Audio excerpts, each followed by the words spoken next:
ঝাড়খণ্ডে গিয়ে বেলডাঙ্গার পরিযায়ী শ্রমিককে খুনের যে অভিযোগ এসেছে এবং সেই ঘটনায় বেলডাঙ্গা ক্রমশ উত্তপ্ত হয়ে উঠেছে, সেই ছবি রেখেছিলাম আপনাদের সামনে। শুভেন্দু অধিকারী তিনি পোস্ট করেছেন সোশ্যাল মিডিয়ায়। ফারাক্কা থেকে চাকুলিয়া গত পরশু থেকে আগুনের মতো ছড়াচ্ছে হিংসা, অরাজকতা। প্রায় 3 ঘন্টা ধরে বেলডাঙ্গার জাতীয় সড়ক অবরোধ করে রেখেছে সমাজ বিরোধীরা। ছোড়া হচ্ছে ইট, পাটকেল, পাথর। জোর করে আটকে রাখা হয়েছে ট্রেন। গোটা এলাকা গুন্ডা মস্তানদের নিয়ন্ত্রণে চলে গেছে। দেখা যায় খাবার ও জল ছাড়া ট্রেনেই আটকে রয়েছেন হাজার হাজার ট্রেন যাত্রী। এলাকায় পর্যাপ্ত বাহিনী পাঠাতে ডিজিপিকে আর্জি জানায়। পশ্চিমবঙ্গ যে প্রশাসনের হাতের বাইরে বেরিয়ে গেছে তা এই ঘটনা থেকেই পরিষ্কার। এক্স হ্যান্ডেলে পোস্ট করেছেন শুভেন্দু অধিকারী। পুলিশও পালাচ্ছে। হ্যালো,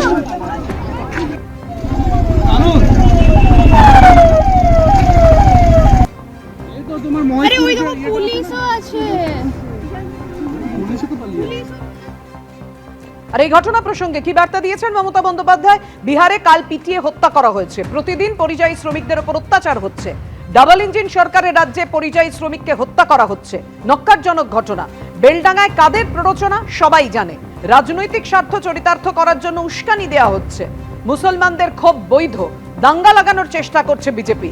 পরিযায়ী শ্রমিকদের উপর অত্যাচার নিয়ে এফআইআর করা হচ্ছে, গ্রেফতার করা হবে। খুব স্বতঃস্ফূর্ত শুনানির জন্য ডাকছে। পরিযায়ীদের উপর অত্যাচার হচ্ছে, নেপথ্যে কেন্দ্রীয় এজেন্সি আছে। প্রতিক্রিয়া মমতা বন্দ্যোপাধ্যায়।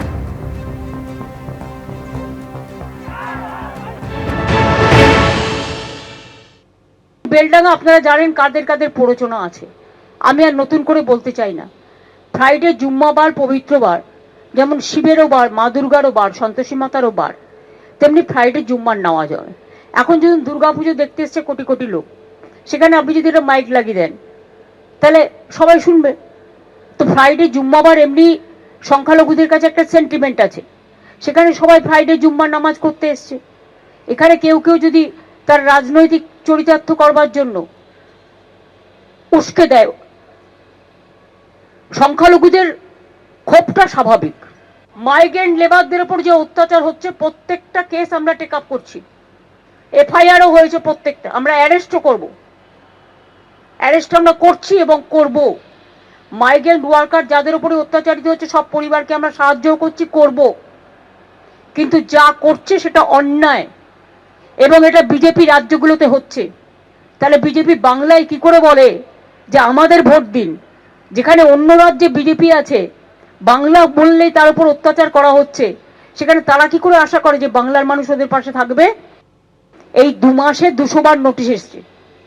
বিএলওরা প্রেসারে পাগল হয়ে যাচ্ছে।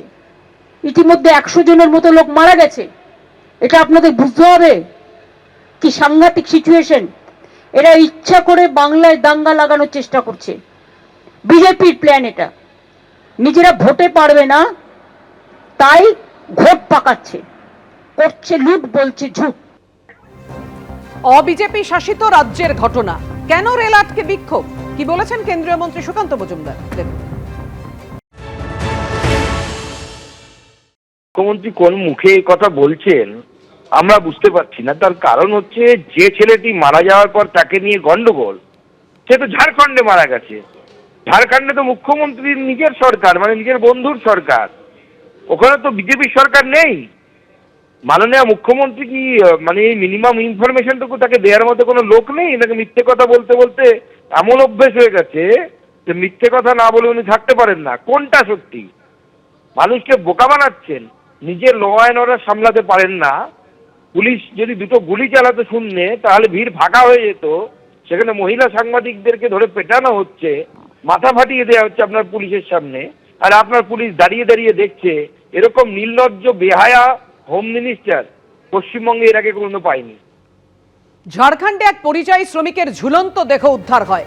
মৃত আলাউদ্দিন শেখের বাড়ি মুর্শিদাবাদের বেলডাঙ্গায়। আর পরিযায়ী শ্রমিকের মৃত্যুর প্রতিবাদে রাস্তা অবরোধ করে বিক্ষোভ দেখাতে থাকেন স্থানীয় বাসিন্দাদের একাংশ। সকাল 8টা থেকে যে বিক্ষোভ শুরু হয়, সেই বিক্ষোভের আজ যত বেলা গড়াতে থাকে ততই বাড়তে থাকে। জাতীয় সড়ক থেকে রেল অবরোধ, চড়তে থাকে উত্তাপ।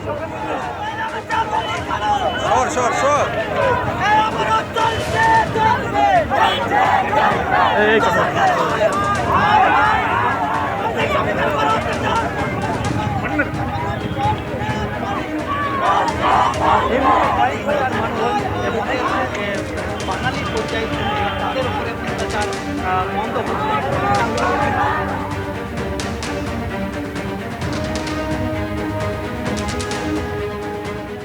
সাংবাদিকদের মুখোমুখি রাজ্য বিজেপি সভাপতি শ্রমিক ভট্টাচার্য। মুখ পুরল যে পশ্চিমবঙ্গ সম্পর্কে বা যে বাংলা সম্পর্কে একসময় বলা হতো আমরা নাকি যেটা ভাবি সেটা ভবিষ্যতে ভারত চিন্তা করে, আজকে সেই পশ্চিমবঙ্গের মুখ্যমন্ত্রীর এই আক্রমণের ঘটনাকে কেন্দ্র করে মহামান্য সুপ্রিম কোর্টের যে অবজারভেশন এবং যে নির্দেশ সেটা কার্যত বুঝিয়ে দিল যে পশ্চিমবঙ্গে কোনো আইনের শাসন নেই। পশ্চিমবঙ্গের পথে যদি অন্য কোনো রাজ্য হাঁটতে থাকে তাহলে সেটা যুক্তরাষ্ট্রীয় ব্যবস্থার পরিপন্থী এবং দেশ জুড়ে নৈরাজ্য, অরাজকতা, মানে অ্যাবসলিউট লনেসনেস আজকে সেখানে তৈরি হবে। এখন প্রশ্ন হলো এই ঘটনা তো নতুন কিছু নয় বঙ্গবাসীর কাছে, আমরা তো এই ঘটনাগুলোর সঙ্গে পরিচিত এবং সংবাদ মাধ্যমও পরিচিত। 1 ফেব্রুয়ারি 2019 সাল ডিজি রাজীব কুমারকে কেন্দ্র করে মুখ্যমন্ত্রী আরেকবার পথে নেমেছিলেন। আমরা দেখেছিলাম সিবিআই অফিসারদের কলার ধরে কলকাতা পুলিশের কয়েকজন অফিসার তাদের টেনে হিচড়ে গাড়ির মধ্যে তুলছেন। 2রা মে নারদা স্ট্রিং অপারেশনকে কেন্দ্র করে মুখ্যমন্ত্রী আবার পথে নেমেছিলেন। সংবিধানের শপথ নেওয়া একজন প্রশাসনিক প্রধান যদি কেন্দ্রীয় তদন্তকারী সংস্থার বিভিন্ন তদন্ত প্রক্রিয়ায় হস্তক্ষেপ করেন, তাদের উপরে প্রভাব সৃষ্টি করেন, তাদের কার্যত মুখ্যমন্ত্রীর উপস্থিতিতে কেউ প্রাণনাশের হুমকি দেয়, তাহলে পরিস্থিতি কোন জায়গায় পৌঁছতে পারে। সন্দেশখালীর ঘটনা, শেখ শাহজাহান, যে শেখ শাহজাহান খালি ওই অঞ্চলে বিজেপি কর্মীদের আক্রমণ শুরু করেই থেমে থাকেনি, কার্যত দোর্দণ্ড প্রতাপ সিপিআইএম এর আমলে যে সমস্ত ওই অঞ্চলের সংখ্যালঘু তৃণমূল কংগ্রেসের কর্মীরা তৃণমূল কংগ্রেসকে নেতৃত্ব দিয়েছে তাদের উপরেও আক্রমণ করেছে, তাদেরও ঘরছাড়া করেছে। তার বাড়িতে যখন ইডির রেড হলো সেখানে সরাসরি মানুষকে জড়ো করে তাদের উপরে আক্রমণ করা হলো। ওই একই দিন রাত্রে বনগাঁয় শঙ্করাঢ্যর বাড়িতে গিয়ে আবার কেন্দ্রীয় তদন্তকারী সংস্থা আক্রান্ত হয়েছিল।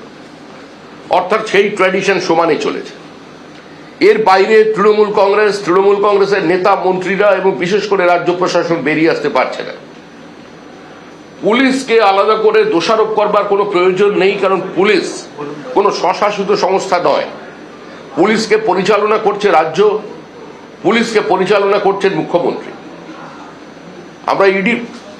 আমরা ঘটনায় দেখলাম যে সাম্প্রতিককালে মেসিকে কেন্দ্র করে যে কলকাতার বিভিন্ন দৃশ্য সারা দেশ এবং পৃথিবীর মানুষ দেখল, সেটাকে বর্ণনা করার মতো ভাষা আমাদের কাছে নেই। একদিকে স্টেডিয়ামে দাঁড়িয়ে সরকারের বিরুদ্ধে তরুণ প্রজন্ম চোর চোর বলে চিৎকার করছে, 11,000 টাকা দামের টিকিট, 20,000 টাকা দিয়ে লোক ব্ল্যাকে টিকিট কিনেছে। সিকিম, ভুটান, গুজরাট, মহারাষ্ট্র প্রত্যেক জায়গার উৎসাহী মানুষ এসেছেন মেসিকে একবার দেখবার জন্য। মেসিকে দেখতে এসে তারা টুসিকে ডেকে চলে গেল। কিন্তু দুর্ভাগ্যের বিষয়, যারা 100 টাকার বোতলের জল খেলো, 200 টাকা বোতলের জল খেলো, 100 টাকা দিয়ে ওয়েফার্সের চিপস কিনলো, তাদের পরিণতি কি হলো?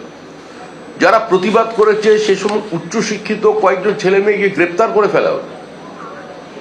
কিন্তু যারা এই দুর্নীতি করেছিল তাদের সম্পর্কে রাজ্য পুলিশের ডিজি বলেছিলেন প্রেস কনফারেন্স করে, রাজীব কুমার, যে এই টাকা এদের ফেরত দিয়ে দেওয়া উচিত। তিনি বলেছিলেন উচিত, তার জন্য হয়তো বঙ্গবাসী তার কাছে কৃতজ্ঞ, অন্তত উনি বলেছিলেন।